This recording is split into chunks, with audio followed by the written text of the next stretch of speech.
Peace be upon you. The theory of evolution claims human evolved from lower organisms, but the Quran states that we are the children of Adam, whom Allah created with his own hands, and from him created his wife. Here, Muslims believing in the theory of evolution adopted varied views. Some said, let's reinterpret the verses of the Quran in accordance with the theory of evolution. And some said, we can say that the story of Adam in the Quran is symbolic, while others said, we deny the Quran and believe in science. In this episode, we will use scientific research to discuss this premise, which they took for truth, that human evolution is a scientific fact. We will set the features of the correct scientific approach, aiming to be one of those about whom Allah says what can be translated as, then Allah, by His will, guided those who believed to the truth they disputed, and Allah guides whom He wills to the straight path. Stay tuned.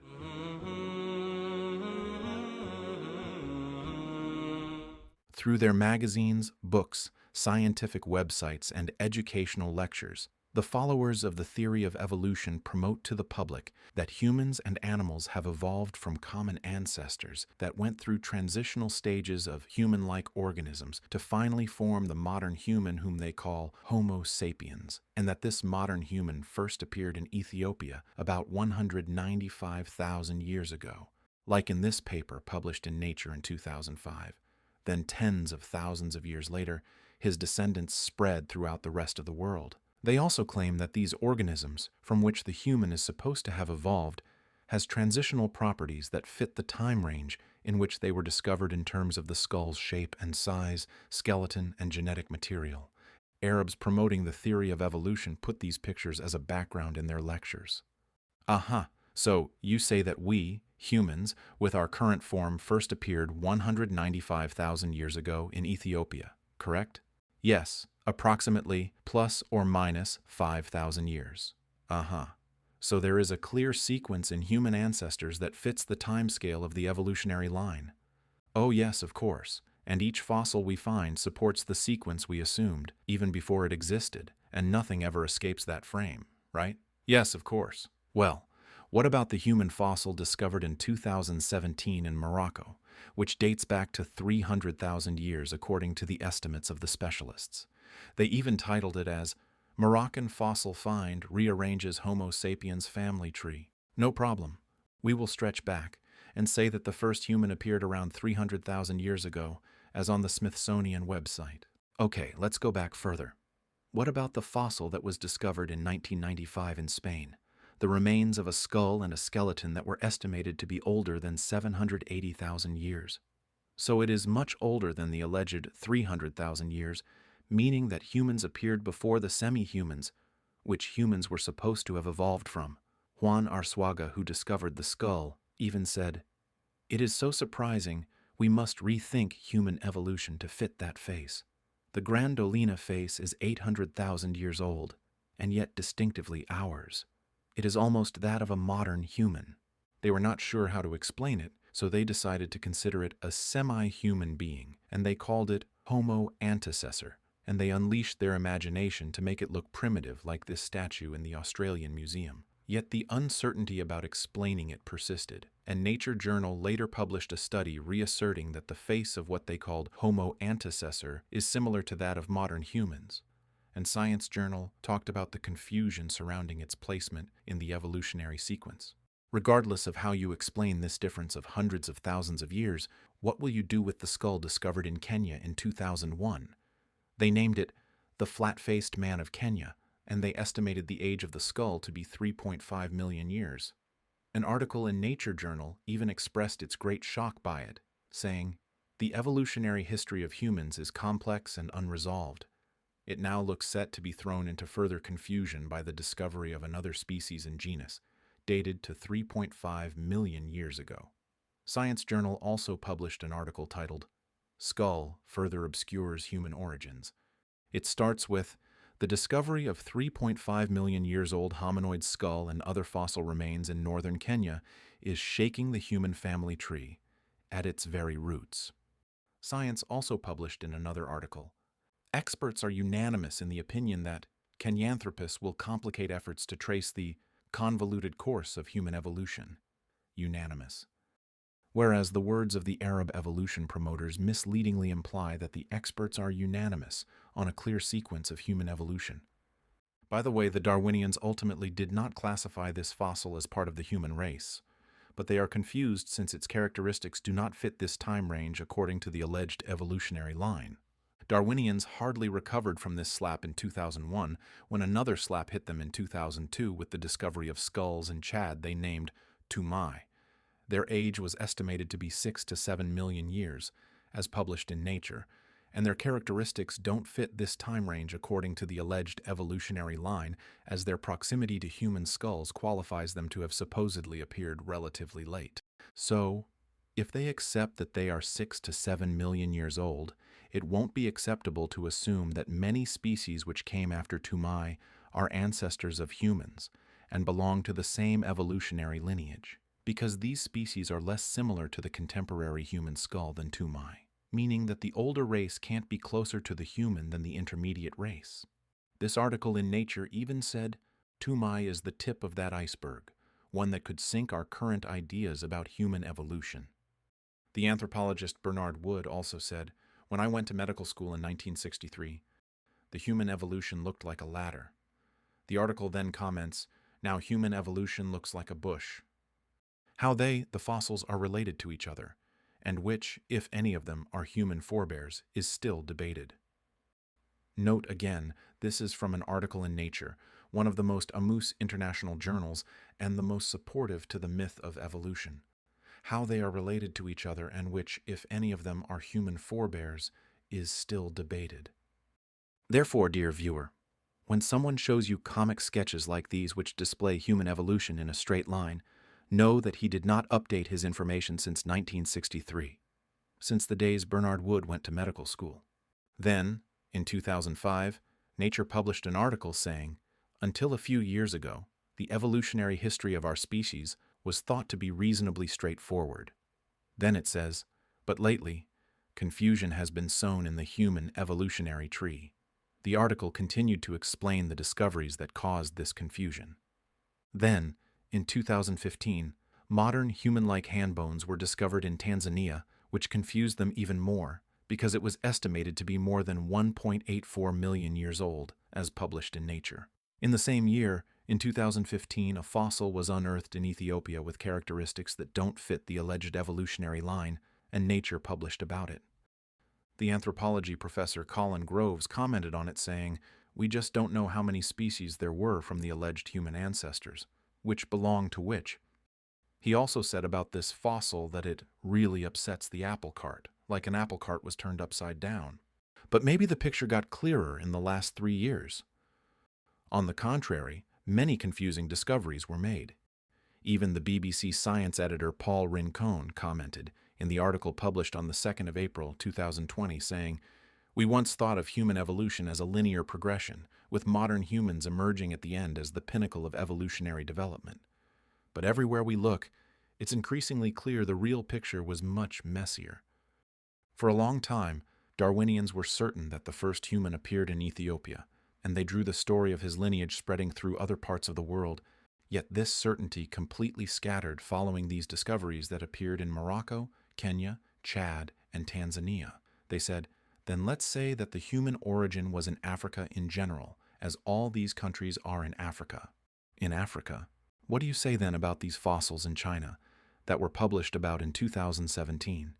New Scientist said about them, bizarre fossils from China are revealing our species' Asian origins and rewriting the story of human evolution. China? No problem. True that it isn't in the same continent as Ethiopia, but at least it's from the same planet. This is an article published in 2020 titled, Recent Discoveries Have Overhauled Our Picture of Where Humans Came From and When. It says, these breakthroughs suggest that many of our previous ideas about the human origin story, who we are and where we came from, were wrong. All these are studies and statements of evolutionists and from their most famous journals, and this is the reality of the human evolutionary scenarios. Strewn, sunken, confusing, convoluted, complex, obscure, messy, with shaky roots like an upturned apple cart, according to evolutionists themselves. Their expressions make me visualize followers of the evolution myth running, just like the imaginary beings they claimed, running aimlessly after the delusion of their myth. What else can they do when each human evolutionary line keeps collapsing with each new discovery? They resorted to drawing branched trees, so that whenever a new fossil is discovered, they would just draw a new branch and put the fossil on it, as simple as that. They avoid drawing a direct link between one being and the other, which is a sidestep we seriously need to consider. It means that the fossils that ruined their previous fantasies, and they expressed their annoyance by our being added by them somewhere on the tree. When you look, you see many names and numerous imaginary faces, so you think that these are all evidence for human evolution when they are the exact opposite. Thus, they turned evidence which destroys evolution to one that supports it, a method of theirs we gave many examples for. These trees differ from one site to another depending to their imagination, as in these pictures from Human Origins, Nature, Science, the well-known Earth magazine, the British Encyclopedia, Encyclopedia Britannica, the Australian Museum website, and others. What does phylogenetics mean? For example, they say that humans and chimpanzees have evolved from a common ancestor, so some people assume that this common ancestor is a being well known to them, with discovered fossils that prove its historical existence. Not at all. It is the imaginary being A, according to nature. They assumed its existence and gave it a name HCLCA, the last common ancestor between the human and chimpanzee.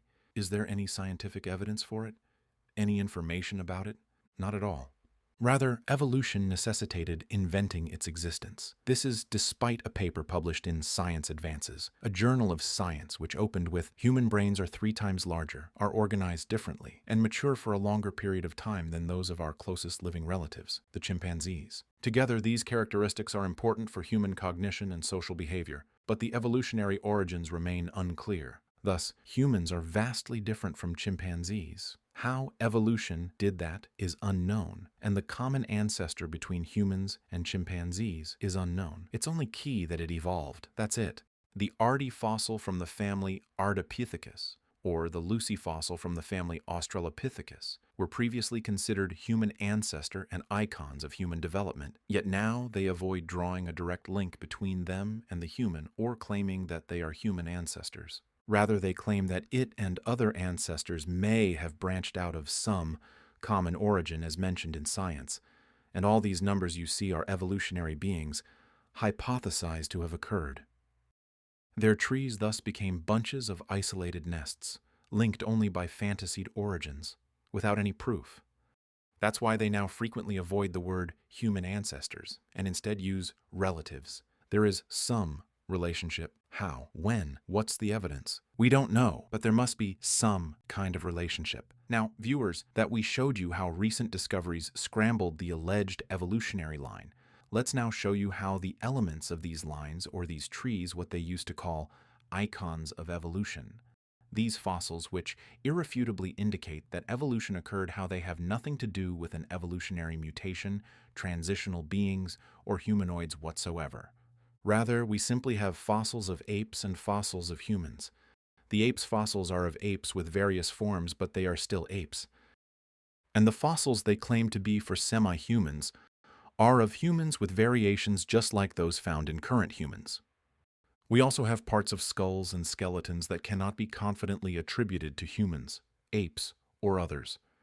Yet stories and drawings are built on them with mere imaginations and delusions like the donkey skull and the pig tooth. They could even be for extinct organisms. We are here talking about apes, and there is a difference between them and monkeys, but both terms are translated to the same word in Arabic. Darwinians claim that we share some common ancestor with monkeys, but disagree on whether apes are ancestors to humans, or if they both share some other common ancestor. So let's take the story of the icons of evolution. Let's take this evolutionary line that still exists to this day in August 2020 on the British Encyclopedia site, titled The Human Lineage. First, Australopithecus afarensis, the southern ape of Africa, whose most famous fossil was named Lucy. What many people don't know is that Lucy is a collection of scattered bones found at the foot of a hill subjected to rainstorms. These bones weren't connected together, but collected over a span of 3 weeks. A jaw from here, a femur from there, weeks later a vertebra from another location, and so on. The researchers concluded that these bones belong to the same being, as mentioned in the book Lucy, The Beginnings of Humankind by the paleontologist Donald Johanson, as well as on the Arizona University website. These bones may or may not belong to the same being, yet they assumed that they belong to the same being, and that they adopt transitional features between humans and apes. The followers of the evolution myth let their imagination run wild based on these bones to draw an enormous amount of paintings and statues in museums, documentaries, and school and university books. They created pictures of it that would make you feel nostalgic towards your alleged first mother. They published documentaries and programs about how Lucy died, making its existence an accepted fact and leaving no space for questions except about the details of her life, such that when you hear Lucy, you'd imagine that they excavated this fully fledged, fleshy, mummified fossil with a 3 million years old video showing the details of Lucy's life. Whereas, in reality, they are nothing but scattered bones, highly doubted to have belonged to the same being. What many do not know is that the myth's media overlooked many studies that question numerous particulars about the early deductions built on Lucy, as well as studies that completely deny that Lucy and her afarensis family of apes are human ancestors. Even the French magazine Science and Vie titled the cover of its May 1999 edition, "Goodbye, Lucy." The article mentioned the evidence that the entire Australopithecus family to which Lucy belongs must be removed from the human family tree. In 2007, the well-known American journal PNAS published an article that demonstrates the reasons for suspecting that the afarensis to which Lucy belongs are human ancestor. In April 2020, Science Advances published a paper that focused on Lucy's skull and a group of skulls belonging to the afarensis apes to determine the shape of the brain. The researchers said in the conclusion, contrary to previous claims, sulcal imprints reveal an ape-like brain organization and no features derived toward humans, meaning it is not transitional at all. Many other studies deny that the afarensis apes, including Lucy, are human ancestors. Scientific journals started drawing them branched as if they have some common ancestor with humans, as we saw in Nature and Science. Yet university and school textbooks, scientific websites, and Arab intellects still use it as an icon of human evolution. Next, second, Homo habilis, or what they call handyman, and claim to be a semi-human being, one of the transitional forms between southern apes and the modern human. Once again, what they found is not this being, but bones based on which they unleashed their imagination. The Science journal published in 1999 a study showing that the properties of these fossils, previously classified as semi-human, are typical of southern apes. Thus, it should be removed from the Homo classification, the alleged semi-humans. Then, in 2000, the Molecular Biology and Evolution journal published a study that denies the validity of Homo habilis as an intermediate link between southern apes and humans, although this belief prevailed for 30 years, as the paper states. Then, in 2011, Science published a research titled, "Who was Homo habilis, and was it really Homo?" The first sentence in the paper says, "In the past decade, Homo habilis' status as the first member of our genus has been undermined." Then the paper discussed the similarity between Homo habilis and the southern apes. Decades of research denying the idea of this semi-human, yet its pictures still go around as an icon for human evolution.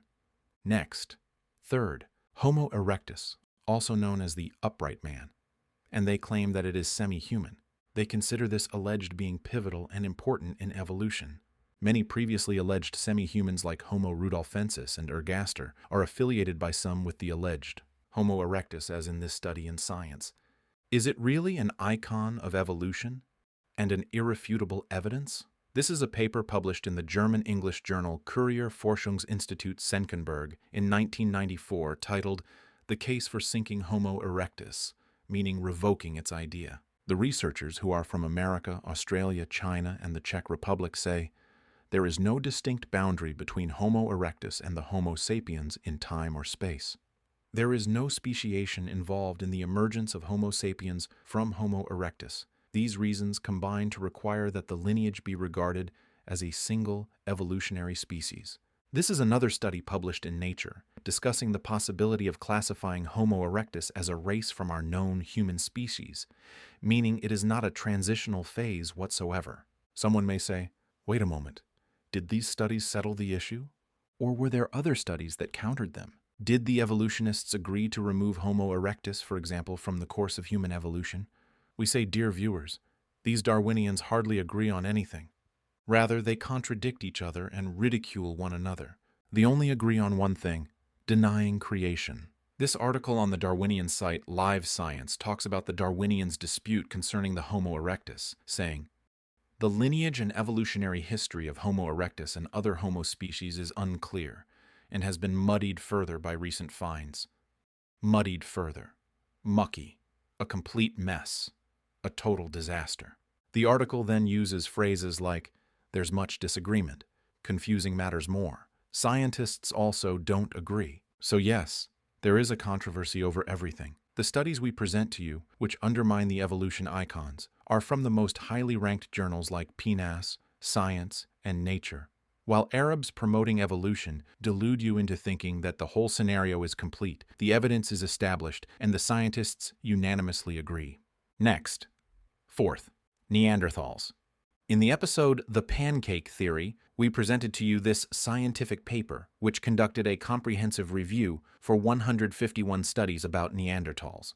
The paper established that they are in no way lower than us. They are not stupid, barbaric ancestors of humans as previously claimed. This became acceptable to most Darwinians, and many studies were published about it. A more recent one was a genetic research published in 2020, which shows that the genetic differences in the mitochondria between Neanderthals and modern humans are less than the differences between polar bears and brown bears, and that there was mating between the known human and the Neanderthal. In conclusion, Australopithecus afarensis are like the southern apes. They have no transitional characteristics to humans.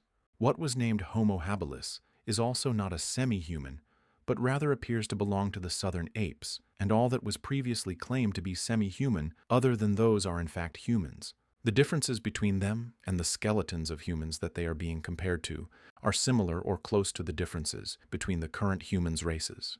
Thus, you see again why the human evolutionary scenarios are strewn, sunken, muddled, loopy, complex, obscure, chaotic, have shaky roots, and upset the apple cart. You see now why these fictional stupid drawings have no value. Mere deception, misguidance, and quackery of pseudoscience, which university and school books as well as many foreign and Arabic science simplified websites sleep on for decades, just like they slept on the lie that the hind bones in whales are useless, as we explained in the episode Wakey Wakey, or Haeckel's embryo drawings as we showed in the episode Tarzan.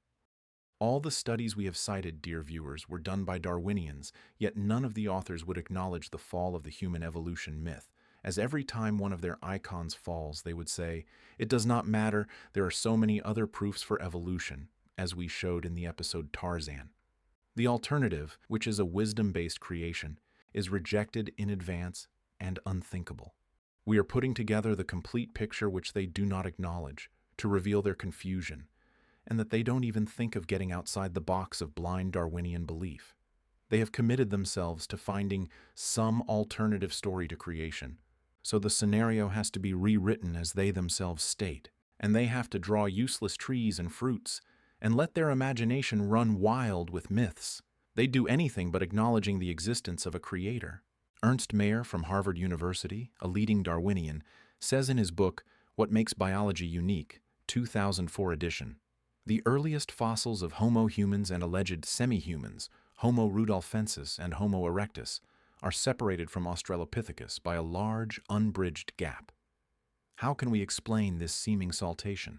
Not having any fossils that can serve as missing links, we have to fall back on the time-honored method of historical science, the construction of a historical narrative. Construction of a historical narrative means inventing some story to bridge the gap, then waiting to see if any evidence would be discovered that contradict it. Hence, much of what the Darwinians present is nothing but historical narratives to fill gaps. No wonder, as Mayr himself says, indeed evolutionary biology, as a science in many respects, is more similar to the Geisteswissenschaften, humanities, than exact sciences. They confine the definition of knowledge to experimental observational science, and denied the unseen because it is not in the domain of science. Then when they failed to explain creation through it, they started resorting to virtual unseens that have no evidence from observation, experimentation, reason, or innate nature. All this, and we do not want to repeat how absurd it is to construct an entire being and make films and documentaries about it, based on parts of a skull or scattered bones, as we've previously shown in the scandal of drawing the semi-human of Nebraska, based on a molar publishing a paper about it in Science, then the same journal publishing another paper, years later, that this tooth belongs to a pig, not a semi-human. Here is a very, very, very, very important issue. All that has been mentioned is not what's most important in this matter. That is, even if they found fossils of beings with common characteristics, what is the scientific proof that we have evolved from them?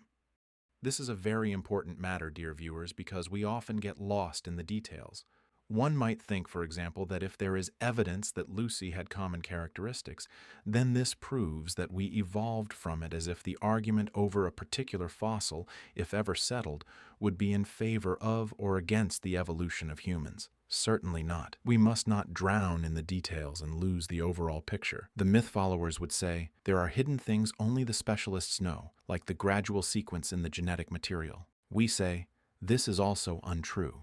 This research in the Molecular Biology and Evolution Journal shows that there are huge genetic differences between the human race and the southern apes that do not support slow, gradual evolution, and that there is a combination of attributes which appeared suddenly that weren't there before. What explanation do you have then? They said, there was a genetic revolution, which is a seemingly scientific term for a comical idea which we talked about. In short, the idea is that too many random changes happened harmoniously without ruining the rest of the genetic material to give the being sublime qualities that transformed it into the human race, and all that happened by coincidence. Then why would you trouble yourself with inventing the idea of genetic revolution, or what some call rapid evolution? What right do you have to assume that humans evolved from lower beings, even though fossils don't support your claims, and even though mankind is hugely different in its characteristics and genes from other beings? Well, mankind must have evolved from something. Why? So that the scientific explanation is complete. Lower organisms have evolved from others, and these in turn evolved from the primitive cell which somehow originated by chance. Aha! So human evolution from others is a prejudice, which you wield discoveries to support and disguise as science. It is not a scientific conclusion driven by scientific evidence. Well, what is the alternative to mankind evolving from lower organisms? That Allah created mankind independently out of knowledge and will. This isn't a scientific explanation. Define a scientific explanation. It is what can be observed, experimented, and reproduced. Aha. And is the evolution of mankind from lower organisms something that you observed, experimented, or reproduced? We showed earlier that the first emergence of organisms is an unseen event that cannot be subjected to sense or experimentation. Therefore, it's not within the scope of observational experimental science, nor within its jurisdiction. Hence, searching for evidence from science to explain the first emergence of beings employs the wrong tool for deduction.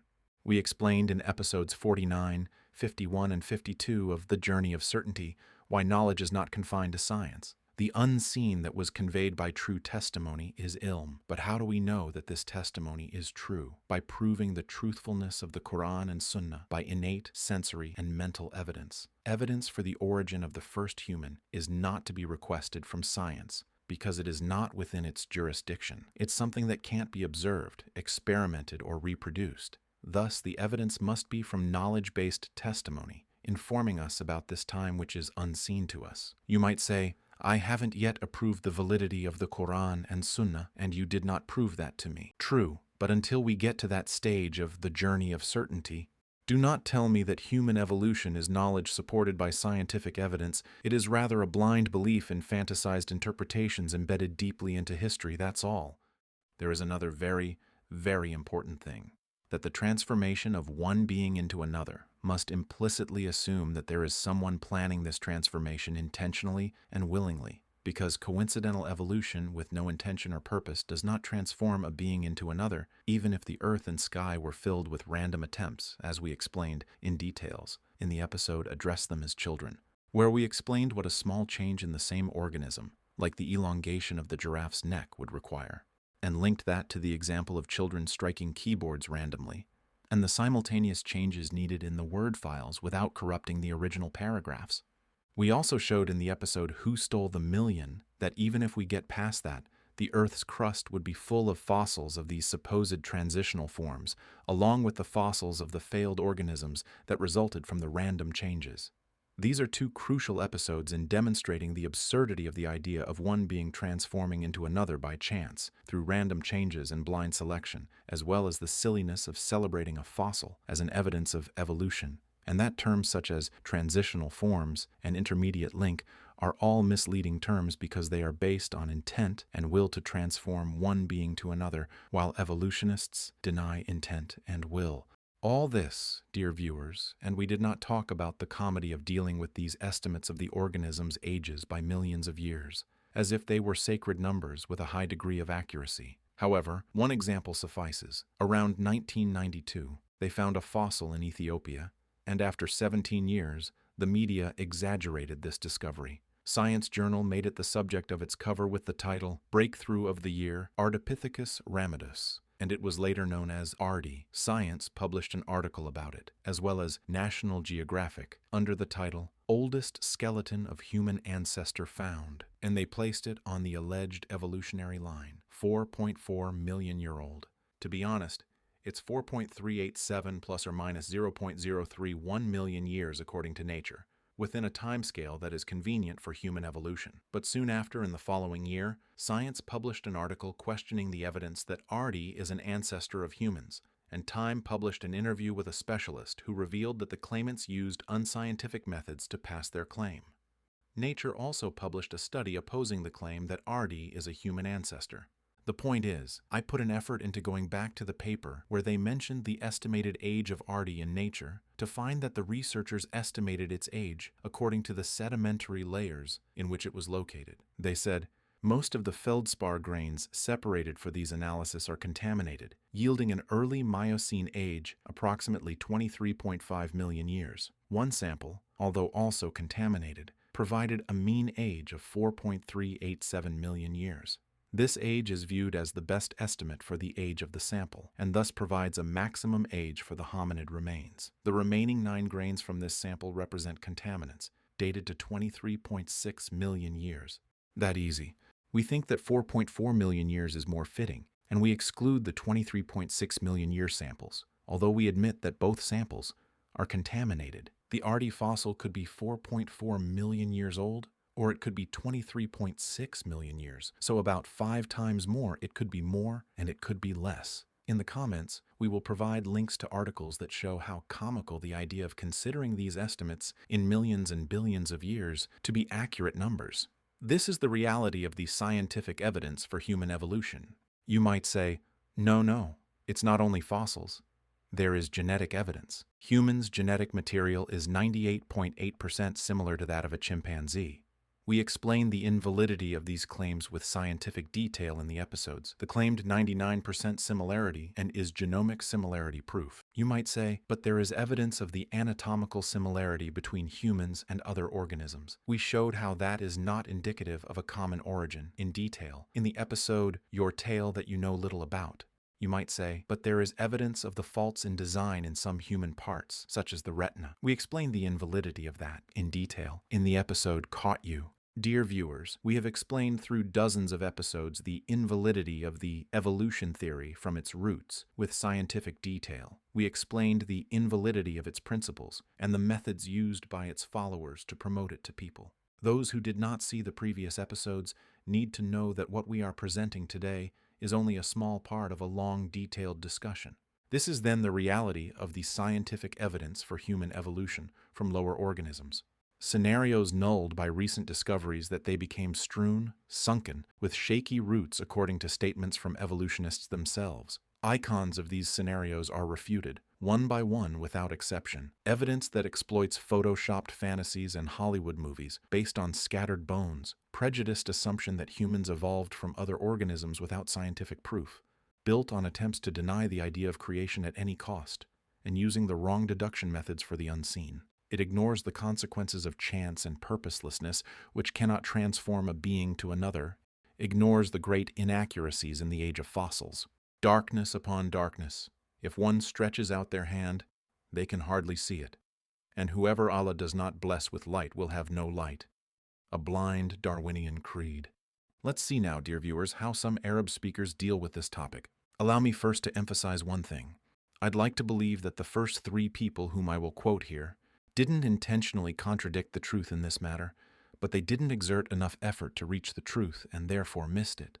I reached out to them one by one, asking for a discussion out of respect for our common affiliation to Islam.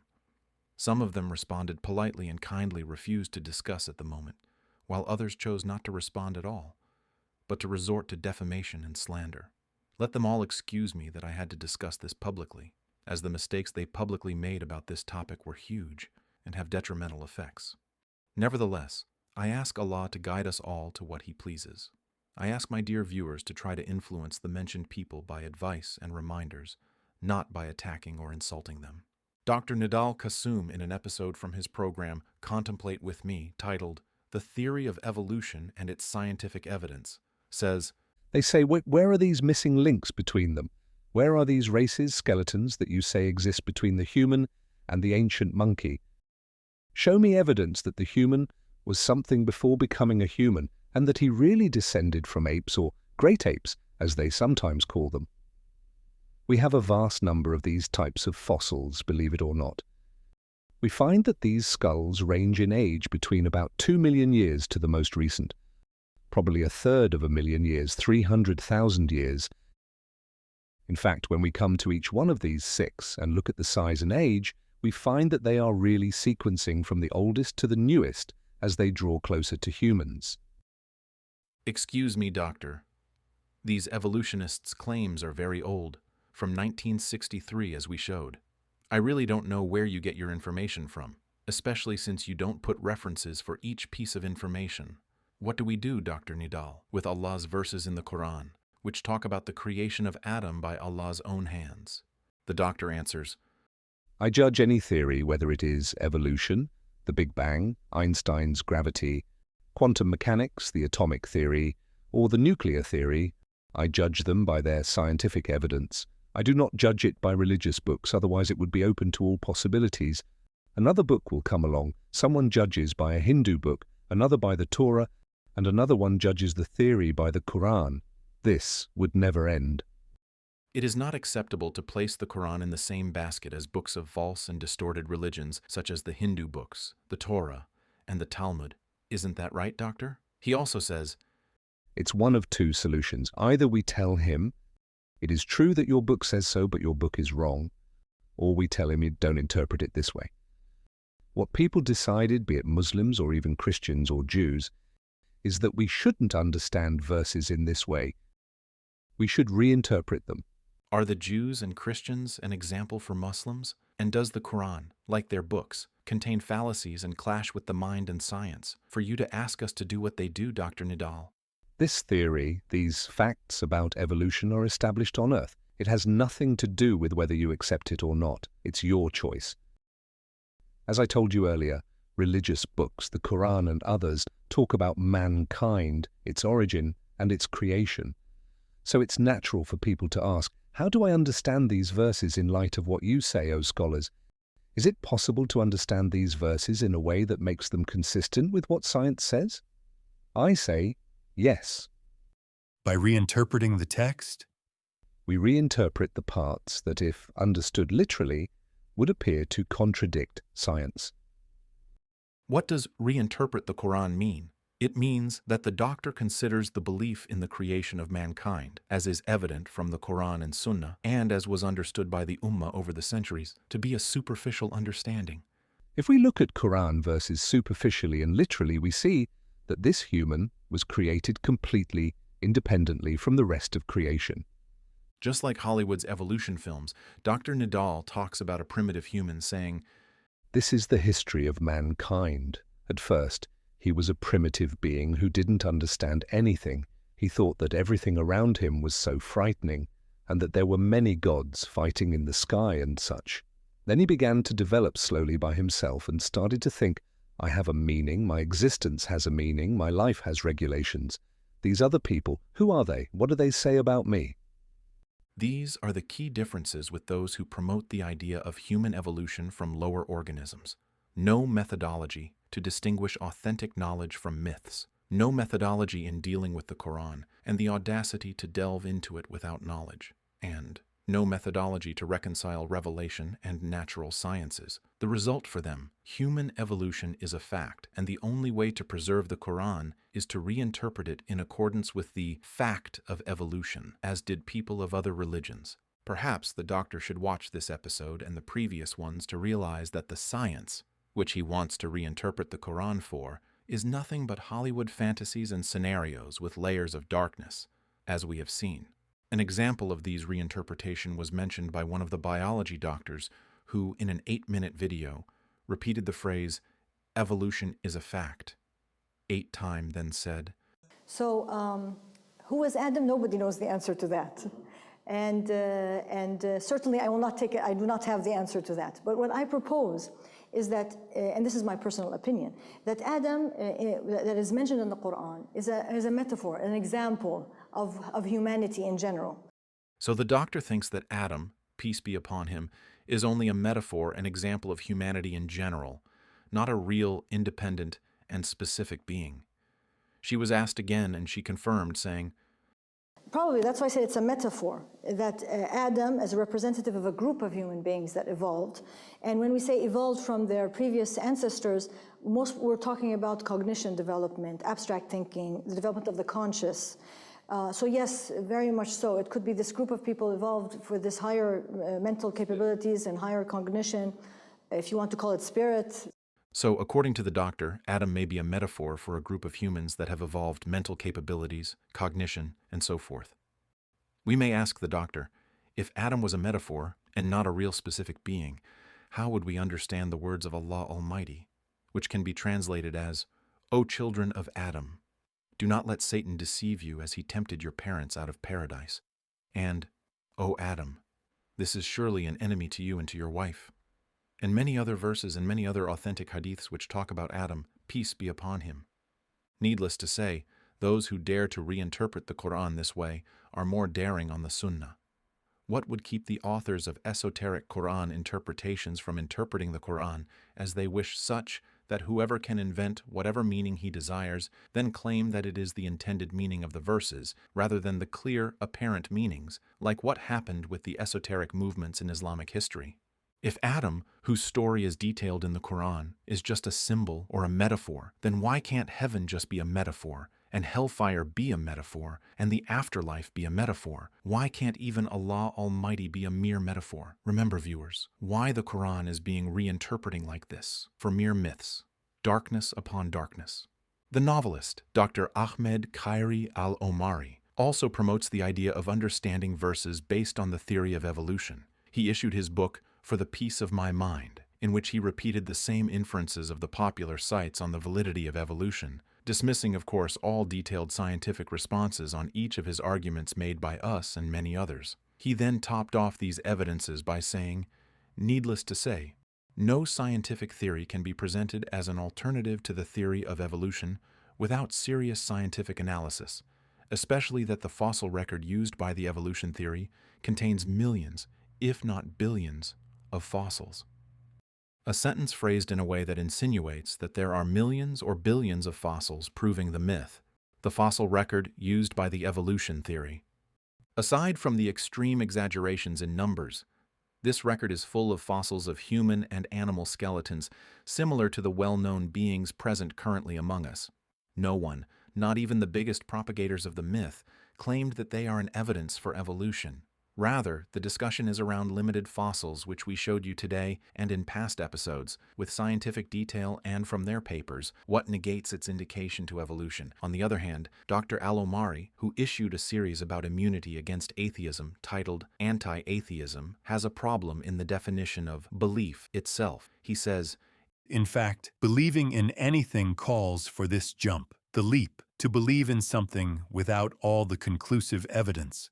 Such phrases and others imply that the belief in the existence of Allah and the unseen in general is probable rather than conclusive and certain. We fully explained the invalidity of this in the episode, Can We Have Certainty in the Existence of an Unseen God? And the episode, Can Science Prove Allah? And others from the Journey of Certainty. When human evolution is supported by strong scientific evidence, as Dr. Al-Omari says, while believing in Allah himself cannot be definitely proven and needs a leap into the void, it is no wonder that the Quran is reinterpreted to suit human evolution. As for Dr. Adnan Ibrahim, we explained his way of promoting the myth of evolution in general. In the episode, Why Do Some of Adnan Ibrahim's Followers Become Atheists? And today's episode debunks his claims about human evolution. In conclusion, I ask the Arabs who promote this myth, do you read scientific papers? Do you refer back to the original research and read it in its original language to verify the validity of the data and conclusions? Or do you get your information from the websites used by the followers of the myth to fool people, and the graphics used by the populist myth promoters? Then you cite them as if they were trusted sources. Is it for the sake of these shabby myths that you want us to tamper with the interpretation of the Book of Allah Almighty and ignore authentic hadiths? When you return to the Quran to reinterpret its verses to suit this pseudoscience, as if the Quran is pliable or can be custom-made, are you by doing so conciliating between science and the Quran, or merely diminishing the Quran's reverence in Muslims' hearts by making it ill-defined and inferior? This Quran is mighty. It is truly a mighty book. No falsehood can approach it from the front or from behind. A revelation from the all-wise, praiseworthy. It's not confused with falsehood interpreted by falsehoods, nor subjugated to falsehood. It's a dominant book, ruling not ruled, leading not led. Indeed, this Quran is a decisive word and is not to be taken lightly. If you realize all this, brothers and sisters, then shake off the nonsense of pseudoscience and listen with your hearing and your whole being to the words of your Lord Almighty reminding you of your origin, in decisive words that are neither ambiguous nor obscure, such that it gives meaning to your life and builds upon it an ethical system so you know that you are returning to Him. As He says what can be translated as, O mankind, be mindful of your Lord who created you from a single soul, and from it He created its mate, and through both He spread countless men and women. And be mindful of Allah, in whose name you appeal to one another, and honor family ties. Surely Allah is ever watchful over you. And give orphans their wealth, and do not exchange your bad possessions for their good ones, nor consume their wealth by mixing it with your own, for this is indeed be a great sin. We ask Allah Almighty to guide us all, and whoever disagrees with us, to what He likes and what pleases Him. Peace and mercy of Allah be upon you.